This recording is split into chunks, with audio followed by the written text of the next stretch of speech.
Fertiliser వచ్చేసి వెల్లుల్లి పొట్టు అనమాట. నార్మల్గా మనము అల్లం వెల్లిగడ్డ పేస్ట్ చేస్తాం కదా, దాంట్లో వెల్లుల్లి పొట్టులు తీసేస్తాం కదా, ఈ పొట్లు మాత్రమే అనమాట ఇవి. వెల్లుల్లి ఏమి వాడట్లేదు దీంట్లో, కేవలం పొట్టే అనమాట ఇదంతా కూడా. ఈ పొట్టు చాలా ఘాటు వాసన వస్తుంది. అయితే ఈ పొట్టంతా తీసుకొని ఒక బౌల్లో వేసేసి ఒక గ్లాస్ వాటర్ వేసేస్తున్నాము.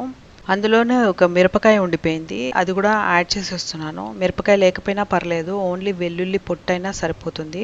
ఇది దాదాపు 24 అవర్స్ మూత పెట్టేసి అలాగే ఉంచేయాలి. 24 అవర్స్ తర్వాత ఇది ఇలాగ ఉందన్నమాట. ఇది చాలా స్ట్రాంగ్ స్మెల్ వస్తుంది. ఈ స్మెల్తో చాలా పురుగులు పోతాయన్నమాట. ఇంకా వేరేవి ఏమి వాడనక్కర్లేదు, అంత స్మెల్ వచ్చేస్తుంది. ఇప్పుడు ఈ సొల్యూషన్ తీసుకున్నది ఒక 25%. ఇంకా మిగతా 75% అంతా వాటర్ కలిపేసేయాలి. ఈ సొల్యూషన్ని మనము వడగడతాము.